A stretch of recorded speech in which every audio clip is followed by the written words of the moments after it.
أعوذ بالله من الشيطان الرجيم. بسم الله الرحمن الرحيم. الحمد لله رب العالمين، والصلاة والسلام على أشرف الأنبياء والمرسلين، سيدنا نبينا وشفينا ومولانا أبو القاسم محمد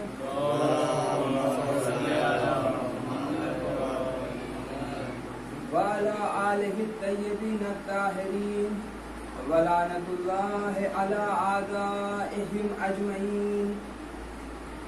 أما بعد، فقد قال الله تبارك وتعالى في كتابه الكريم: بسم الله الرحمن الرحيم.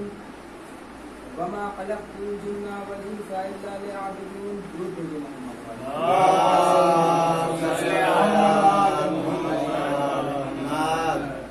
خداوند عالم کا انتہائی لطف و کرم ہے، احسان ہے کہ اس نے ہمیں اور آپ کو اس وبا کے عالم میں بھی یہ توفیق دی کہ ہم پر شہدا کرائیں، اور یہ موقع فراہم ہوا تمام قانون کو مد نظر رکھتے ہوئے،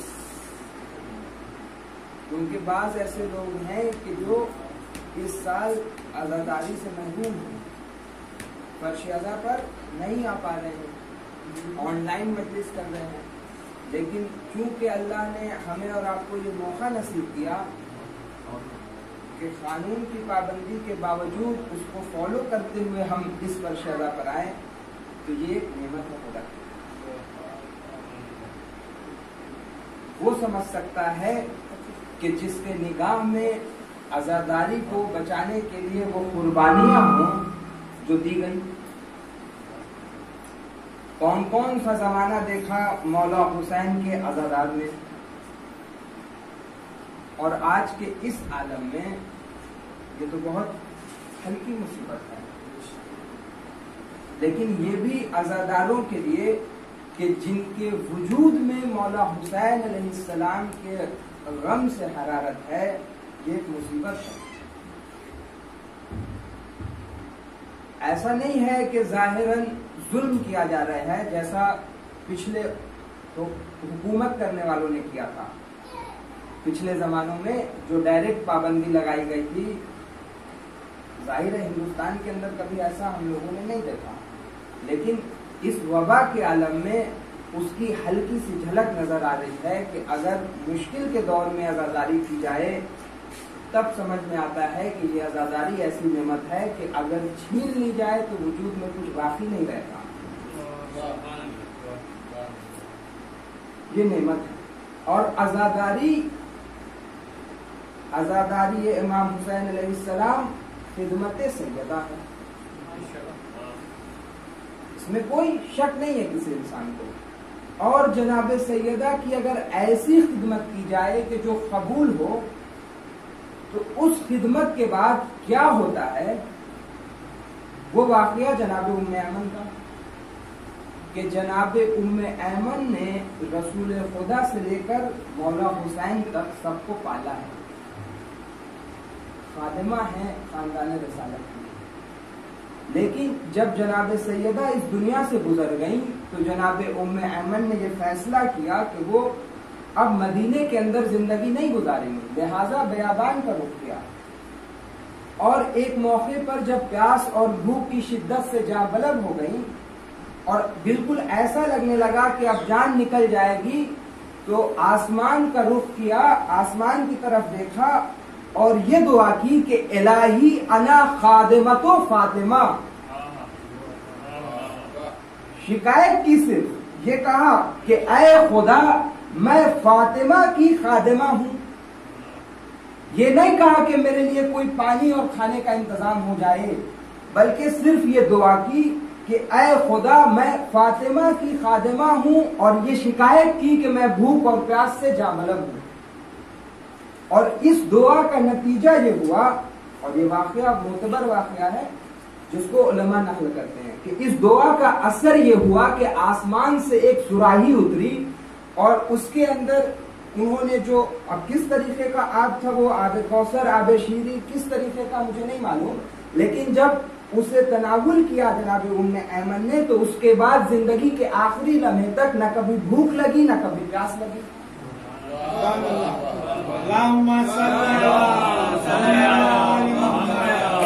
یہ ہوتا ہے اس خدمت کے نتیجے میں جو خدمت قبول شدہ ہو، جس خدمت کے اندر خلوص ہو. غور کرے انسان، سوچے اس بات پر کہ اگر قبول شدہ خدمت ہو تو علماء اس واقعے کے ذیل میں فرماتے ہیں کہ انسان کن فیکون کی منزل پر پہنچ جاتا ہے.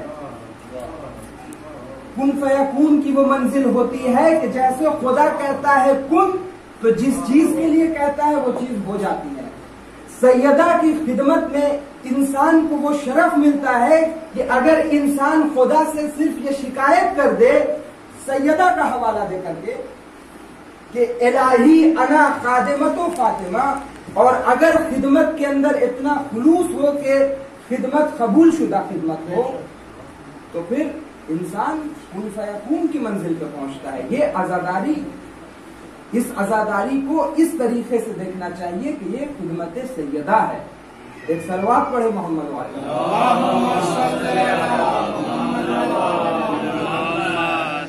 عزاداری کے لیے بھی خلوص شرط ہے. جو انسان بھی یہ چاہے گا کہ عزاداری کے وہ خلوص کے ساتھ کرے، پھر اس کی یہ کوشش ہوگی کہ کسی بھی طرح جیسے بھی ممکن ہو اس عزاداری کے اندر کچھ نہ کچھ تعاون کرے، کچھ نہ کچھ تعاون اس عزاداری کے حوالے سے وہ کرے. کچھ ایسے تعاون ہیں جو انسان کو نظر آتے ہیں، سب کے سامنے ہوتا ہے. میں مجلس پڑھ رہا ہوں، آپ سب لوگ سن رہے ہیں، سب لوگ دیکھ رہے ہیں. لیکن اگر اس مجلس کے بعد کسی شخص کو یہ توفیق ہو جائے کہ فرش عزا پر لگی ہوئی شکن جو عزاداروں کو بیٹھنے سے ہوئی اسے وہ ٹھیک کر دے، تو یہ بھی خدمت ہے. اور اگر اس کے اندر خلوص ہو تو بھلے ہی سارے عزادار نہیں دیکھ رہے ہوں، جیسے میری مجلس آپ سب سن رہے ہیں، لیکن وہ ماں دیکھ رہی ہوگی مولا حسین. تو اس نہج سے عزاداری کو دیکھنا چاہیے کہ عزاداری خدمت سیدہ ہے.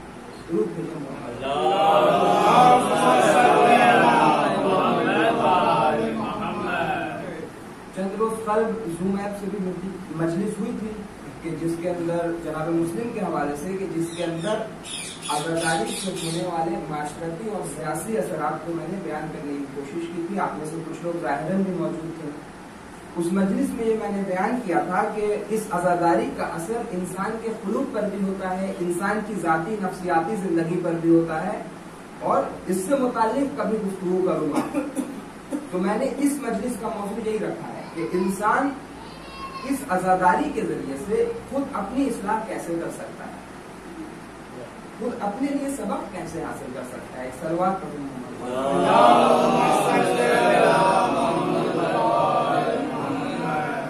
خداوند عالم کی خلقت کی ہوئی کوئی بھی چیز ہو وہ بے معنی نہیں ہے. جس کے لیے خدا قرآن کریم کے اندر سورہ آل عمران کے اندر بیان کر رہا ہے کہ الذین یذکرون اللہ قیاما وقعودا وعلی جنوبہم ویتفکرون فی خلق السماوات ربنا ما خلقت ھذا باطلا سبحانک فقنا عذاب النار. یہ آیت بہت اہم ہے کہ اس کا اردو ترجمہ میں 2 دفعہ پڑھ دوں تاکہ آپ لوگوں کے ذہن میں ہو.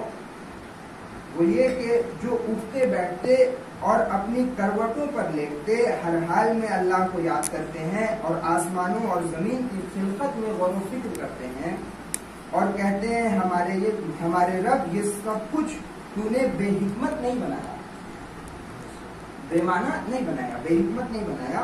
تیری ذات ہر عبث سے پاک ہے، ایسی چیز خلق کرنے سے پاک ہے جو بے معنی ہو. اور پھر بس ہمیں عذاب جہنم سے بچا.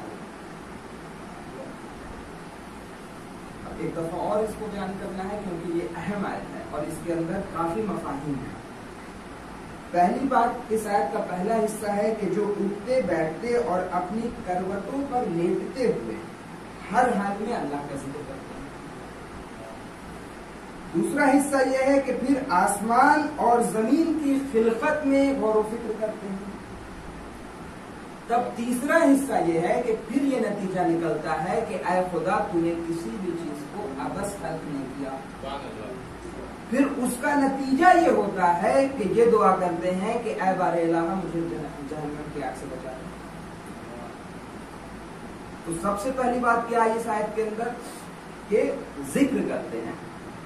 اب اگر فلسفے کے اندر اس کی بحث کیا جائے تو یہ سارے سوالات ہوں گے کہ ذکر کسے کہتے ہیں, ذکر اور ورد میں کیا فرق ہے, ذکر صرف زبان سے ہو سکتا ہے یا اس کے علاوہ بھی ہو سکتا ہے, ذکر کا انسان کے نفس پر کیا اثر ہوتا ہے, ذکر کا معاشرتی اور اخلاقی زندگی پہ کیا اثر ہوتا ہے.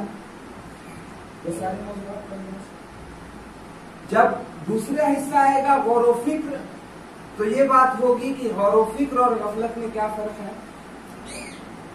غور و فکر سے انسان کن کن چیزوں کو حاصل کر سکتا ہے, معرفت کے کن کن مراحل تک پہنچ سکتا ہے.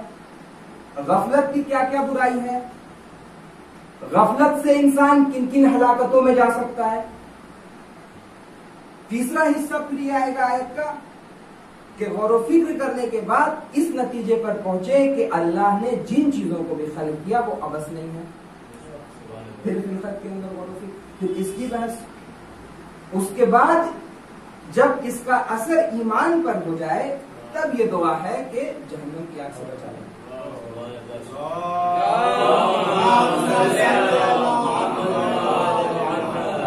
لیکن پوری فلسفی گفتگو کے اندر نہیں جانا ہے, صرف چند نکات اس آیت سے لینا ہے. پہلی بات یہ کہ ذکر اور ورد میں فرق ہوتا ہے. ورد وہ ہوتا ہے کہ جو صرف زبان سے کہا جائے, ذکر وہ ہوتا ہے کہ جس کا اثر صرف زبان تک نہیں رہے بلکہ اثر زبان سے الفاظ نکلے لیکن اثر قلب پر ہو. یہ ہوتا ہے ذکر. اب قلب کا معنی آپ لوگوں کے سامنے میں ایک دفعہ بیان کر چکا ہوں کہ روحانی وجود کو انسان کے قلب کہتے ہیں تفصیلی گفتگو کے اندر. ہر سال وہی بات بیان نہیں کرنا. تو ذکر, اگر انسان کہ ذکر کا اثر اس کے قلب پر ہوتا ہے تو ذکر وہ ہوگا کہ جس کا اثر انسان کی روح پر پڑے. نماز ہے ذکر, مثلا نماز کے بارے میں قرآن کریم کے اندر ملتا ہے کہ نماز انسان کو ہر برے اور ناشائستہ کاموں سے بچاتی ہے. نماز کے بارے میں ملتا ہے کہ اگر نماز قبول ہوگی تبھی کوئی اور عمل بھی قبول ہوگا. لیکن ہم یہ دیکھتے ہیں ظاہراً زندگی کے اندر کہ مثلا نماز بھی پڑھ رہے ہیں اور گناہ بھی ہو رہا ہوتا ہے. تو کیا آیت غلط ہے؟ نہیں, آیت غلط نہیں ہے, بلکہ انسان کی نماز صرف اور صرف ورد ہے. اس کا اثر انسان کے قلب پر نہیں ہے. اگر اثر قلب تک پہنچ جائے تو پھر حقیقی نماز ہوگی, انسان گناہوں سے دور رہے گا. صلوات میرے محمد.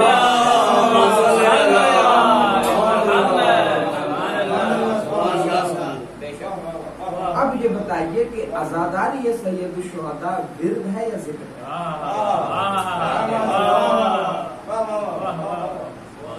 امام حسین علیہ السلام کا غم انسانوں کے قلوب کے اندر قتل حسین سے رسول خدا کا قول ہے کہ قتل حسین کے حوالے سے ان کے چاہنے والوں کے قلوب کے اندر ایسی حرارت پیدا ہوئی ہے جو قیامت تک ٹھنڈی نہیں ہو سکتی. یعنی اس قلوب کے حوالے سے جو میں نے کہا روحانی وجود کے امام حسین علیہ السلام کے اس قتل اور ذکر سے انسان اپنے روح پر ایسے اثرات مرتب کر سکتا ہے کہ جو دوسرے ایام میں نہیں ہو سکتے.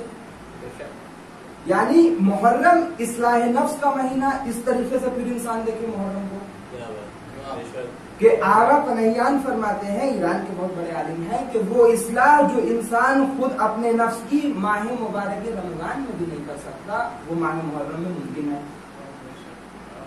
وہ کیسے؟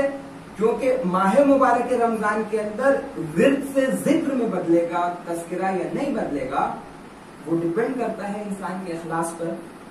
لیکن فرش حسین ایسا ہے کہ جیسے ہی تذکرہ ہوتا ہے انسان کے قلب پر اثر ہوتا ہے, آنکھوں میں آنسو آتے ہیں.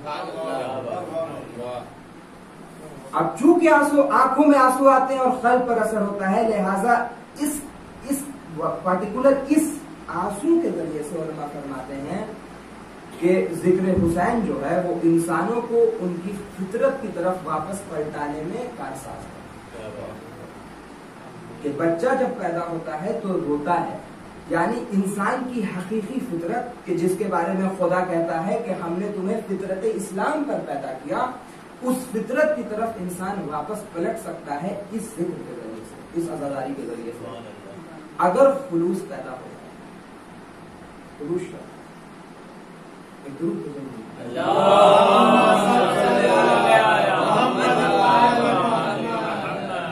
دوسری بات یہ کہ اصلاح نفس میں جو قلوب پر اثر ہوتا ہے انسانوں کے، اس کے اندر یہ بات کہ اگر کوئی انسان نوحہ بھی پڑھ رہا ہو، یہ عمل سے متعلق، مثلا نوحہ ہو رہا ہے، ہم ماتم کر رہے ہیں، اس ماتم کے دوران کوشش یہ کرنا چاہیے کہ امام سے، جناب سیدہ سے یہ دعا کر لے کہ اے شہزادی، اے امام، اے مولا حسین، اس ماتم کے ذیل میں چونکہ ہم اپنے دلوں پر ہاتھ مار رہے ہیں تو اس دل کی خرابیوں کو اس مارنے کے ذریعے سے ٹھیک کر دے.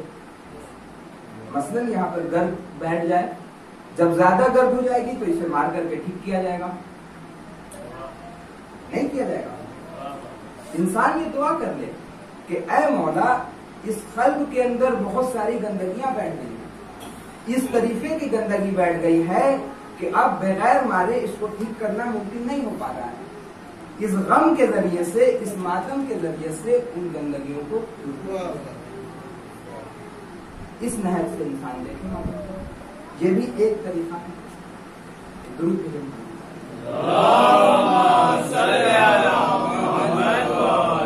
تو اللہ کسی بھی چیز کو عبث پیدا نہیں کرتا، کسی بھی کام کو عبث نہیں کرتا. اسی طریقے سے خدا نے چونکہ ہمیں عزادار بنا کے بھیجا اس دنیا کے اندر کہ ہم امام حسین علیہ السلام کا ذکر کرتے ہیں، اس لحاظ سے اس کی اہمیت کو سمجھنا چاہیے کہ دنیا کے اندر اگر 7 بلین افراد ہیں تو ہر کسی کو یہ ذکر نصیب نہیں ہے، ہر کسی کو یہ عزاداری نصیب نہیں ہے.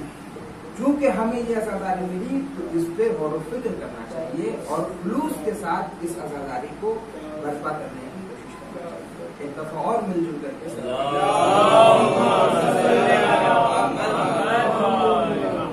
اس بات پہ انسان غور کرے کہ کیوں امام حسین علیہ السلام کو اتنی فضیلت حاصل ہے کہ 10 دن اس غم کا تذکرہ ہوتا ہے.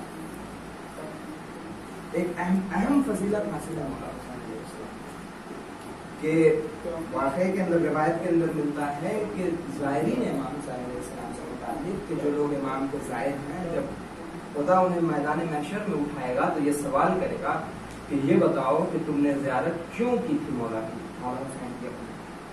اب وہ شخص جواب دے رہا ہوگا کہ اے خدا، میں نے زیارت اس لیے کی کیونکہ مجھے امام حسین سے محبت تھی، جناب سیدہ و امام علی سے محبت تھی، رسول خدا سے محبت تھی.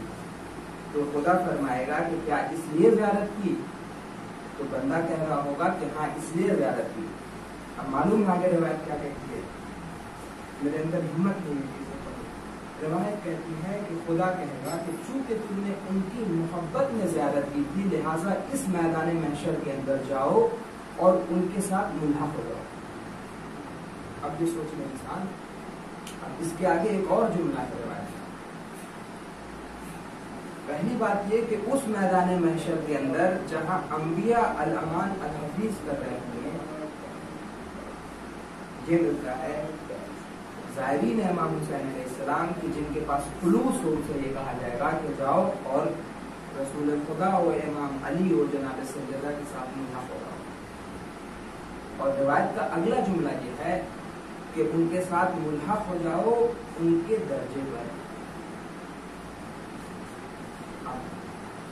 اس کو کس طریقے سے اس کی تفسیر کی جائے مجھے نہیں معلوم. میں نے جو پڑھا وہ بتا دیا. اگر کوئی حوالہ چاہے میں حوالہ دے سکتا ہوں. گروپ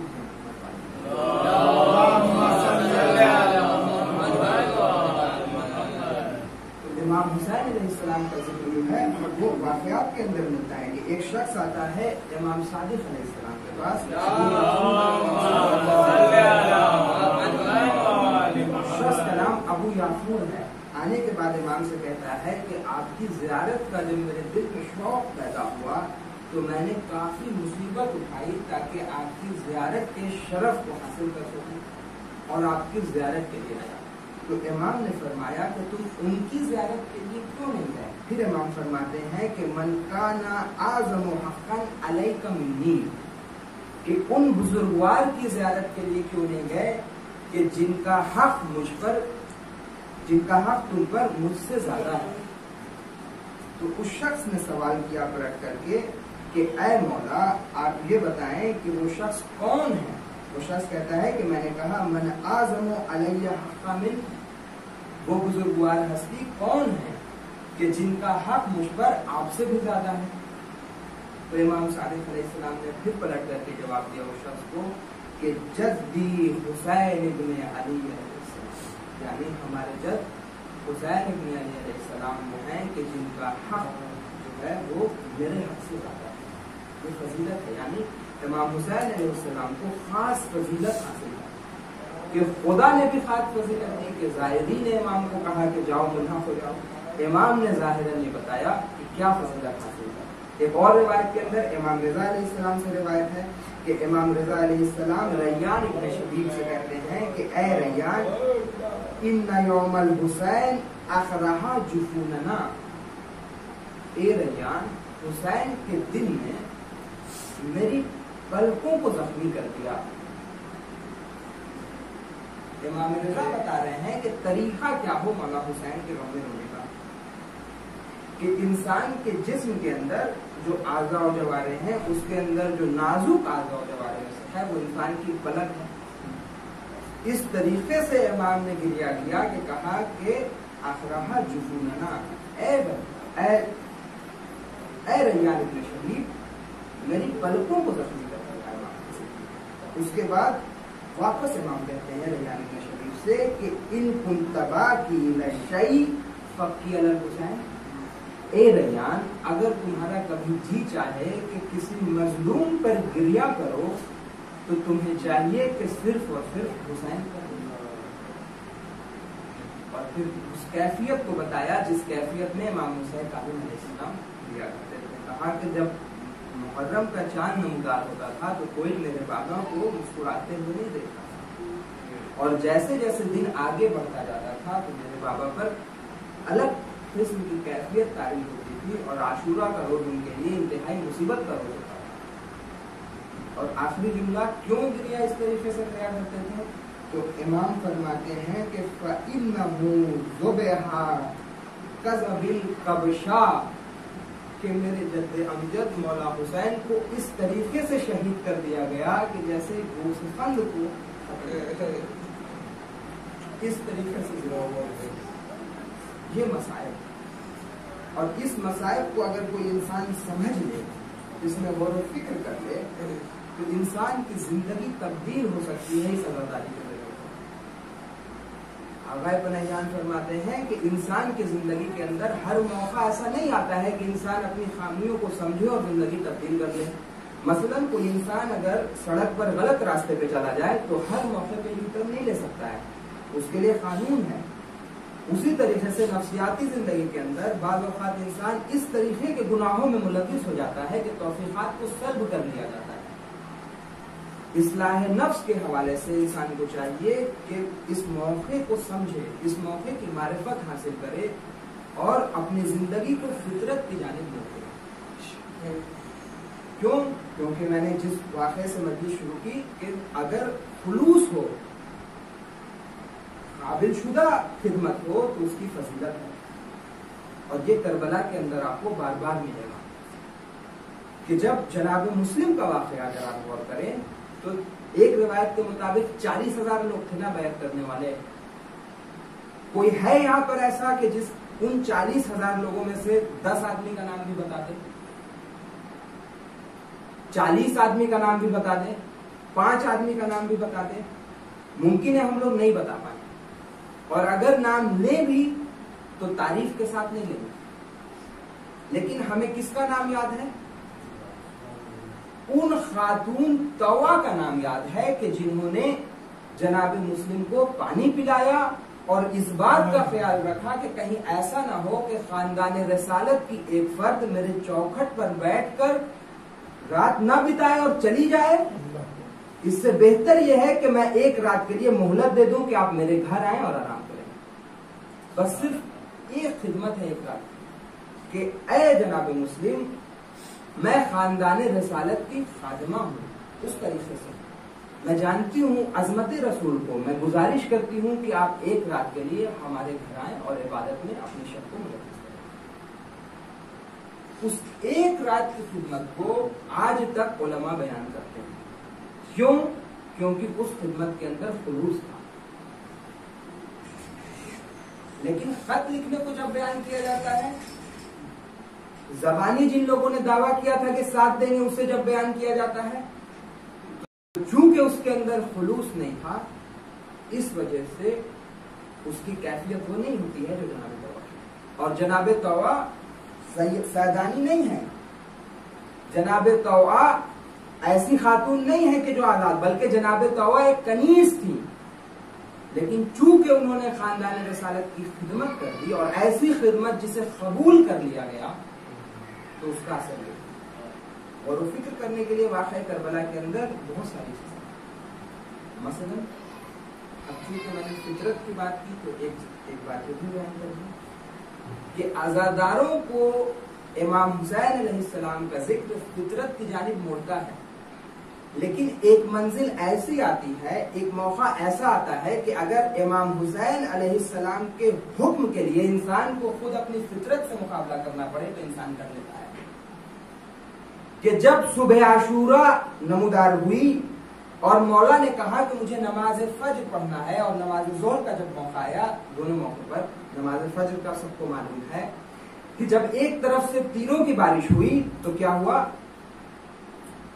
امام کے چاہنے والوں نے کہا کہ ہم چاہتے ہیں کہ آگے کھڑے ہو جائیں سب بنا کر کے اور تیروں کو اپنے جسم کر لیں. اب انسان کی فطرت کا تقاضا یہ ہے کہ تیر اگر انسان کے چہرے پر آئے تو انسان اپنا چہرہ ہٹا لیتا ہے فطری طور پر. لیکن امام حسین علیہ السلام کے چاہنے والے اتنے قوی تھے کہ انہوں نے اپنی فطرت کا مقابلہ کیا. اپنی فطرت کا مقابلہ کرتے ہوئے اس طریقے سے ڈٹے رہے اور ساری کی ساری تیروں کو خود اپنے اوپر لیتے رہے. اور ہر واقعے کے اندر اگر انسان غور و فکر کرے تو کچھ نہ کچھ نصیحت انسان کو خود اپنے اصلاح نفس سے متعلق بھی ملے گی.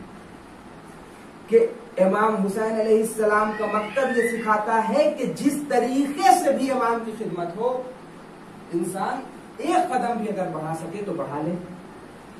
جناب علی اصغر علیہ السلام کہ جو تلوار نہیں اٹھا سکتے تھے، ایک بچہ تلوار نہیں اٹھا سکتا ہے، صرف ایک مسکراہٹ کے ذریعے سے جہاد کیا. یہاں چھوٹا بچہ بیٹھا ہوا ہے، آپ اس کو زور سے مار کے دیکھیے روتا ہے یا نہیں روتا ہے. ہر بچہ روتا ہے.